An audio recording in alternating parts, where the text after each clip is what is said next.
El especialista responde. ¿Cómo están ustedes? Bienvenidos al Especialista Responde, este programa que hacemos con ustedes. Desde ya los invito a que nos escriban, a que nos manden sus preguntas con el hashtag El Especialista Responde. Hoy vamos a hablar del cáncer de pulmón. Recién nomás, el 17 de noviembre se conmemoró el Día Internacional de esta enfermedad para concientizar, para poder saber un poquitito más. Y nosotros queremos profundizar, hablar de esta enfermedad para recordar también la importancia que tiene tomar conciencia, el prevenir, también conocer cómo se hace el diagnóstico de esta patología. Se estima que cada año mueren 3.500 chilenos por cáncer de pulmón. En nuestro país, esta enfermedad se posiciona como una de las primeras causas de muerte por cáncer. ¿Pero qué se sabe de este tipo de cáncer? Vamos a conversarlo hoy con nuestra invitada. Está con nosotros la doctora María Paz Saavedra, neumóloga de la Universidad de Chile y parte también del equipo del Instituto Nacional del Tórax. Muchísimas gracias, doctora, por estar con nosotros y bienvenida. Hola, buenas tardes, gracias por la invitación. A ver, lo primero, ¿es exclusivo de los fumadores el cáncer de pulmón o también gente que no fuma o que fuma de manera pasiva tal vez podría padecerlo? Qué buena pregunta para partir la conversación. Efectivamente, el cáncer de pulmón tiene un gran porcentaje que está asociado al tabaco, pero también hay porcentajes importantes que van alrededor de un 20 a un 30% según el territorio geográfico de cáncer que no está asociado al tabaquismo y sí a alteraciones genéticas.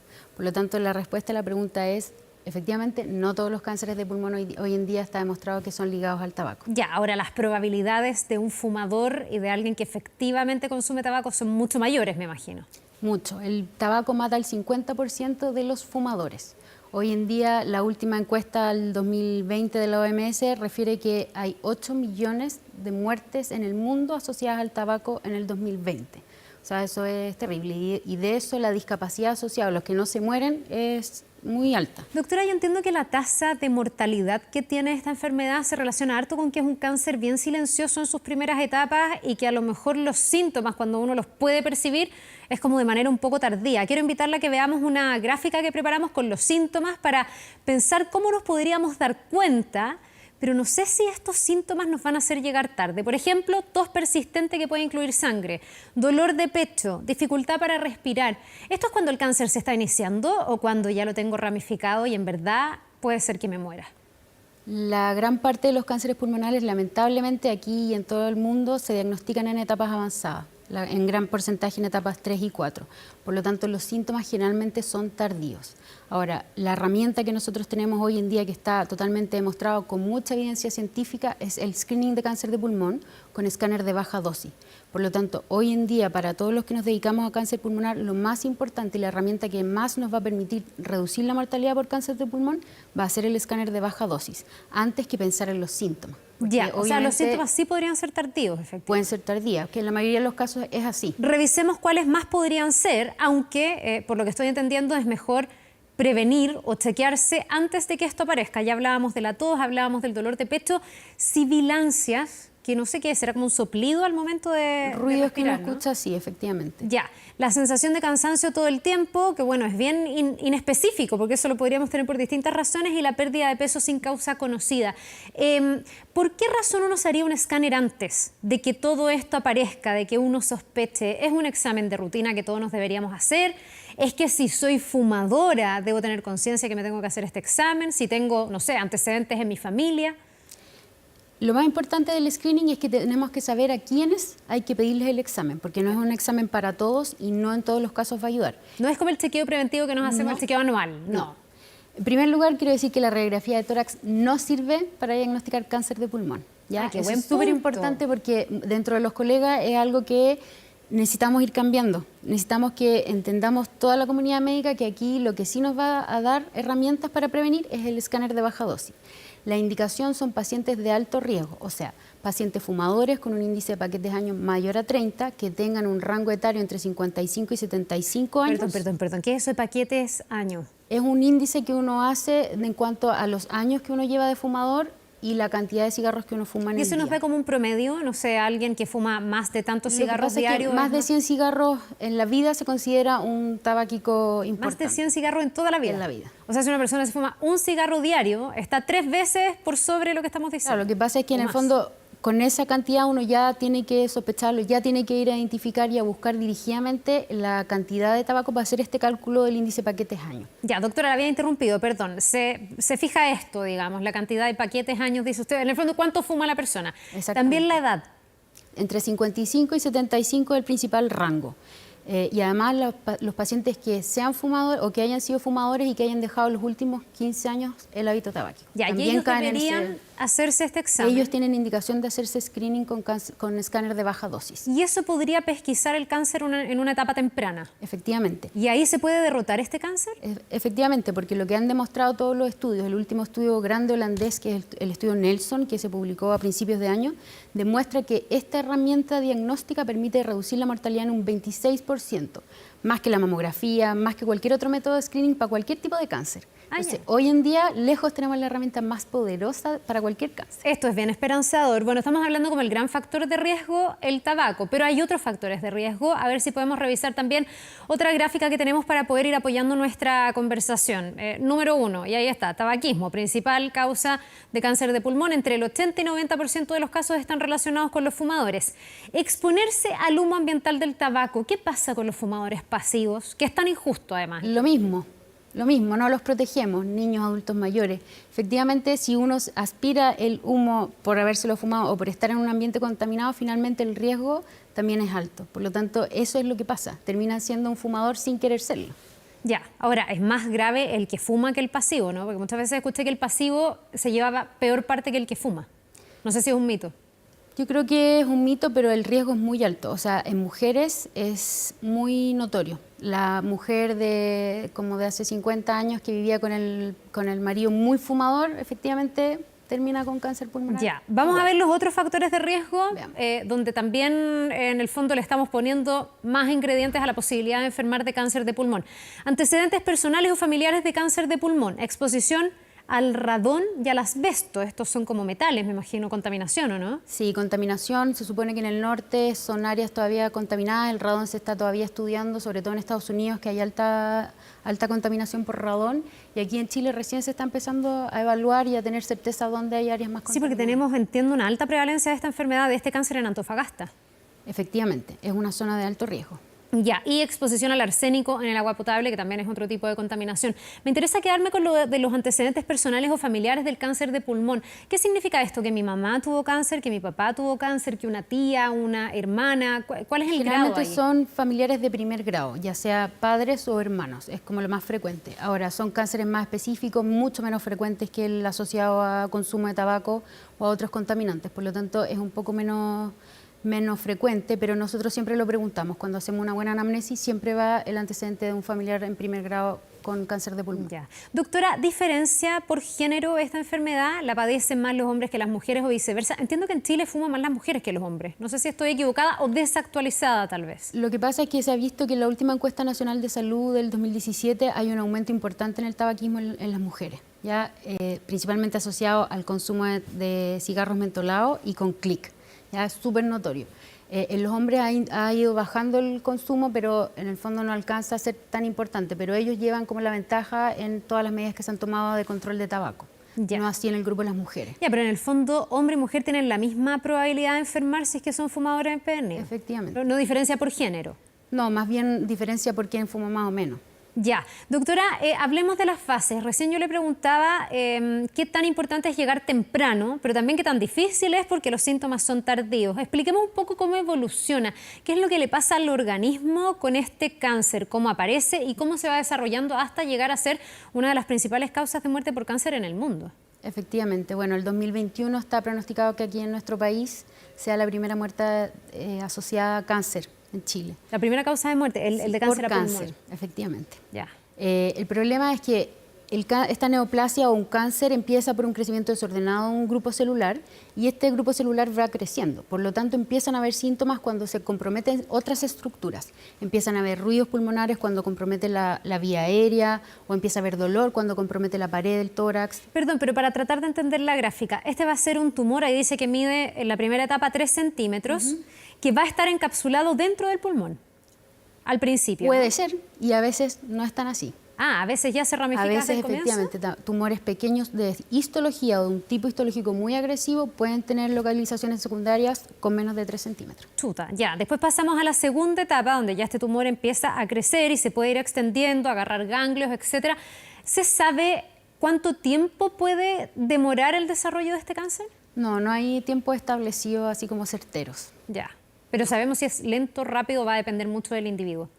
Probablemente del tipo de cáncer que uno tenga. Hay cánceres que son de crecimiento más lento y que por lo tanto dan síntomas más tardíos, y hay cánceres que son más agresivos, por ejemplo, que uno encuentra un tumor de menos de 3 centímetros que ya tiene localizaciones en otra parte fuera del tórax. Ya, y ahí todo se complica, me imagino. Vamos a la etapa 3 y 4. En estas fases ya debería empezar a notarse, por ejemplo, sintomatología. Sí, francamente Generalmente sí. alguien que llega con síntomas está en etapa 3 o 4. Generalmente. Puedes tener mucho, que depende de la ubicación del tumor, que a lo mejor uno un poco más pequeño, de 3 centímetros a lo mejor, está muy cerca de un bronquio principal y que esté generando síntomas por eso. Ya, y eso como una suerte en el fondo, que te avise antes. Y en estas etapas, ¿por qué es tan difícil? ¿Qué le está pasando al cáncer en el fondo que es difícil atajarlo para que no termine siendo mortal?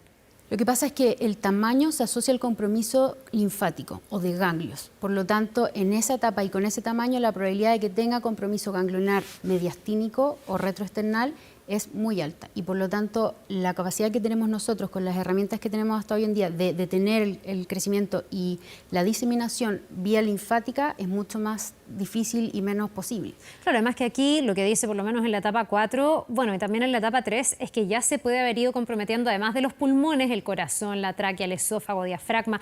Después dice también pasar a órganos como el hígado, los huesos, el cerebro. Cuando ya el cáncer se ramifica a ese nivel, la verdad es que es muy difícil de tratarlo, ¿no? Por lo menos en etapa 4 aún no existe un tratamiento curativo ni aquí ni en el mundo. ¿Pero ¿y eso qué significa? ¿Que si yo llego con sintomatología en etapa 4 me van a decir a usted le queda tanto de vida? Yo creo que es una de las preguntas más frecuentes que hacen los pacientes, pero al contrario, lo que nosotros les diríamos es que hoy día hay muchas alternativas de tratamiento que permiten prolongar la sobrevida independiente de que no sean curativas. Ya, doctora, es que usted se adelantó a lo que viene, nos leyó la mente, porque viene una gráfica también para que esto sea mucho más instructivo con los tratamientos. ¿Cuál es hoy día la forma de enfrentar un cáncer de pulmón? Hoy día la principal forma es explicarle de entrada al paciente que el tratamiento del cáncer de pulmón es un tratamiento personalizado, que dependemos 100% de su biopsia, sacarle el jugo a esa biopsia para poder tener un cáncer con nombre y apellido y de esa manera elegir la mejor alternativa para tratarlo. Generalmente son cánceres que tenemos un tratamiento multimodal, que participamos muchos dentro de los comités oncológicos en los cuales definimos cuál es la mejor alternativa de tratamiento. Ya, y generalmente me imagino se mezclan todas estas cosas, ¿o no? Hay que pasar por cirugía, hay que pasar por quimioterapia y radioterapia. ¿O va a depender demasiado de la persona? Depende de la etapa del paciente. En general, entre un 60 y un 80% lamentablemente en Chile llegan en etapas avanzadas, o sea, 3 y 4. Por lo tanto, los pacientes que van de entrada a cirugía como tratamiento curativo son el menor porcentaje, sobre todo en el área pública. En el fondo, la cirugía ya no sirve mucho en esas etapas. Efectivamente. ¿Cómo vas a extirpar algo que está ramificado? Claro. O sirve más cuando está encapsuladito, ¿no? Claro, porque además tú sacas mucho parénquima funcional cuando tienes un cáncer muy avanzado y muchas veces es preferible dar tratamiento sistémico y conservar ese parénquima sano para poder seguir adelante y avanzar con el tratamiento. ¿Y en etapa 3 y 4 qué será lo más frecuente, la quimioterapia? No, porque hoy en día tenemos muchas más alternativas, mucho más llevaderas para el paciente, con mucho mejor calidad de vida, mucho mejor toleradas. Existen hoy en día la inmunoterapia, que es lo que lleva la delantera en todos los tratamientos y en todos los trials internacionales. Hoy día tenemos acceso, gracias al auge y a todas las prestaciones asociadas al tratamiento del auge, que permiten que los pacientes tengan acceso, incluso en el sistema público, a inmunoterapia. Y la otra alternativa es la participación en ensayos clínicos que tienen generalmente en fase 3, que también les dan acceso a inmunoterapia y tratamientos a nivel mundial. Cuando hablamos de inmunoterapia, perdón, es farmacología al final. Sí, ¿Qué es la inmunoterapia? son medicamentos endovenosos que son generalmente anti-PD1, anti-PDL1 y anti-CTLA4, que son anticuerpos monoclonales. pero son en el fondo fármacos dirigidos a tratar de Exactamente. extirpar esta enfermedad o funcionan de una manera muy interesante. Lo que hacen es levantar el bloqueo que pone el tumor para que el sistema inmunológico no lo detecte. Entonces el sistema inmunológico de alguna manera tú lo desbloqueas y es capaz por sí solo, o sea, nosotros mismos, Para que tu de propio cuerpo atacar luche. el tumor. Exactamente. Doctora, tenemos una pregunta de nuestro público que también nos está escribiendo con el hashtag El Especialista Responde. Va a aparecer aquí. Mariu Skyde dice, tengo enfisema pulmonar. ¿Podría adquirir un cáncer con ese antecedente? El enfisema pulmonar es un daño en el tejido pulmonar asociado al consumo de tabaco o a la exposición de humo principalmente. Por lo tanto, si nosotros tenemos el antecedente de la exposición, lo más probable es que el riesgo de tener un cáncer pulmonar obviamente es más importante que en un paciente que no tiene el daño pulmonar asociado. Ah, ya, pero es porque en el fondo seguramente ella fumó en su vida, o fuma, debe haber Fumó. fumado. Esperemos que fumó en pasado si tiene... Fumó, le fumaba el marido, el papá del hermano, o tenía antecedentes de calefacción con humo a carbono a leña, que es lo que pasa en el sur, por ejemplo.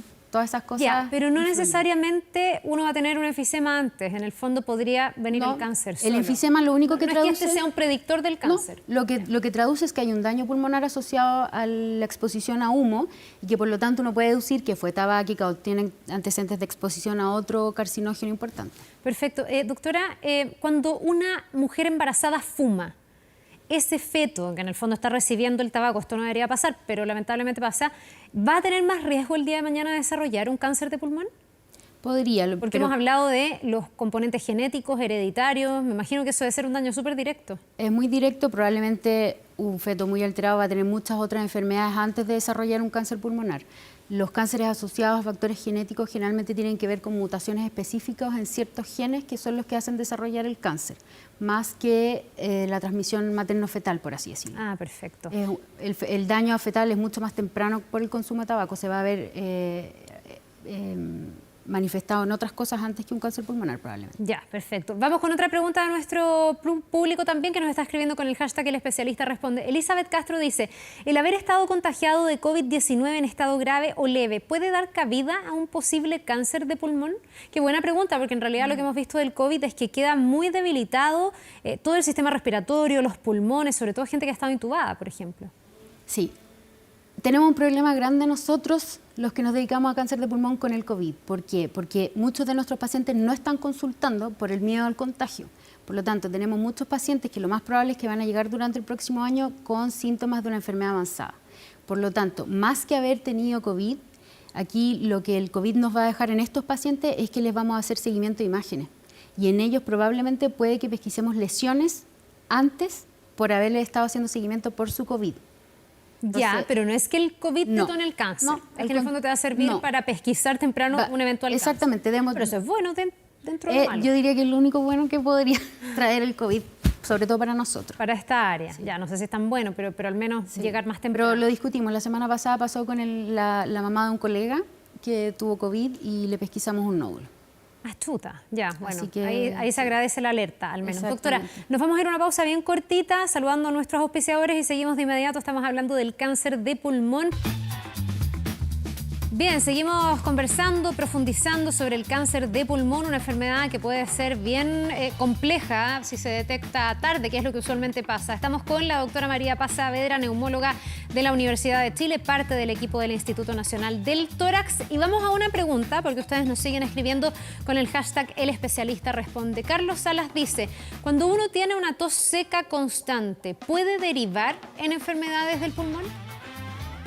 Sí, efectivamente está dentro de las causas más probables. Existen otras causas, como por ejemplo el reflujo o todo lo que tiene que ver con la rinitis alérgica, pero efectivamente dentro de una tos seca que dure más de 8 semanas, obviamente entra el neumólogo ahí en pleno a buscar las causas y a ir seleccionando los diagnósticos que sean más acordes con esa tos. Ya, 8 semanas, esa es como Más de 8 más semanas. o menos, porque podríamos tener tos seca porque estamos, no sé, un poco resfriados, porque somos alérgicos, pero ya 8 semanas y más, Exactamente. ya. ¿Y para qué decir tos con sangre, que era uno de los síntomas también? O sea, consultar de inmediato. Ya, eso sí que es grave. Vamos con otra pregunta que ustedes también nos siguen enviando con el hashtag El Especialista Responde para que la doctora lo pueda responder. Fabián Ignacio dice, ¿el consumo de cannabis, de marihuana, puede generar cáncer de pulmón? Qué Sí, buena pregunta. Muy buena, efectivamente. Ya Sí. está la cannabis, además todos los componentes que tiene, en cualquiera de sus versiones, son todos carcinógenos. Perdón, pero incluso esa cannabis, la más pachamámica, súper natural, porque muchas veces lo que dicen quienes defienden el consumo de marihuana es que no, porque es prácticamente inocua, que no hace nada y menos que es cancerígena. Se la están fumando. eso genera humo, por lo tanto es un irritante y es un factor de inducción de neoplasia. ¿En serio? Ya, por lo tanto, se ponen más o menos a la par con el tabaco en este sentido. La única diferencia, y en lo cual se escuda mucho a la gente que consume, es que no existe una cantidad importante de estudios doble ciego randomizados que sean lo más top en evidencia, que sean un fundamento para decir que lo que efectivamente son carcinógenos, pero efectivamente está demostrado que son. Ahora es complejo porque la señal puede ser súper errada cuando además se piensa en la marihuana como un paliativo muchas veces de, no sé, los dolores, los síntomas del cáncer. Uno podría estar confabulando como en contra en realidad de una enfermedad. Lo que pasa es que aquí estamos hablando de fumar, eso es lo que yo entendí en la pregunta. Entonces eso genera humo y eso es lo que es irritante y lo que es proinflamatorio y lo que finalmente deriva en alteración genética de las células a nivel del pulmón. Doctora, otra pregunta. Con el hashtag El Especialista Responde, recuerden, Rosibel Chacón dice, ¿a las personas no fumadoras les afecta en algo tener alrededor personas que fuman todo el tiempo? Efectivamente se consideran tabáquicos pasivos o second-hand smokers.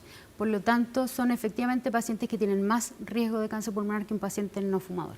Doctora, ¿y la contaminación ambiental? Porque también podría ser otra forma de estar permanentemente expuesto sin necesidad de ser adicto al tabaco. También es un carcinógeno y también está demostrado que aumentan las tasas de cáncer de pulmón. Es importante lo que usted me dijo hace un rato, que la radiografía de tórax no sirve. Yo he visto a hartos fumadores que se han hecho radiografías de tórax y te dicen, estoy como lechuga. Pero usted me dice que no hay que confiarse. No, porque efectivamente está totalmente demostrado ya hace mucho tiempo, el 2011, que la radiografía de tórax no sirve para detección precoz de cáncer de pulmón. Doctora, ¿qué es lo que el tabaco le va haciendo a los pulmones y a nuestro organismo? Yo recuerdo alguna vez en estas exposiciones de Bodies, no sé si se acuerda, que traían como estos cadáveres que uno podía ver, mostraban y comparaban el pulmón de una persona que no había fumado con una persona que sí había fumado, y también me acuerdo que estaba el tema de la contaminación y se veían pulmones negros, o sea, pulmones como con algo pegado, por así decirlo, versus un pulmón normal, sano, etcétera. ¿Esto se va como adhiriendo a los pulmones? ¿Ese es el daño que se va generando? Sí, pero el daño que produce el cáncer de pulmón es que tanta inflamación, tanto efecto como carcinógeno del humo y de todos los componentes del cigarro, que finalmente se altera el ADN de las células del pulmón y empiezan a crecer en forma desordenada. Y eso es lo que genera finalmente el tumor. Bien, doctora, para usted, para quienes nos ven también, les tengo una invitación a que puedan entrar a 24horas.cl. Ahí podemos saber más detalles sobre el cáncer de pulmón, cómo se desarrolla esta enfermedad, cuáles son los síntomas, factores de riesgo, el tratamiento, y también tenemos hartas estadísticas. En 24horas.cl el equipo de 24 Data ha preparado un completo informe con datos sobre esta patología por la que cada año mueren 3.500 chilenos, y lo peor es que las proyecciones nos hablan de una enfermedad que va a ser cada día más grave y más prevalente. Podría transformarse en la primera causa de muerte por cáncer en nuestro país. Así que hay que tomar conciencia porque es gratuita. Fumar al final es hacerse un daño ni siquiera gratis, que cuesta para encima, hay que pagar para hacerse el daño. Así que primera recomendación, me imagino, no fumar. Y segunda, doctora, acudir rápidamente a un doctor y estarse chequeando si es que uno fuma realmente. Efectivamente. Bien, pues le queremos agradecer por habernos acompañado hoy día en El Especialista Responde. Gracias por la invitación. Que le vaya muy bien. Y a ustedes también que les vaya muy bien. Gracias por todas sus preguntas, estuvieron súper participativos. Nos reencontramos en el próximo programa. Que estén bien.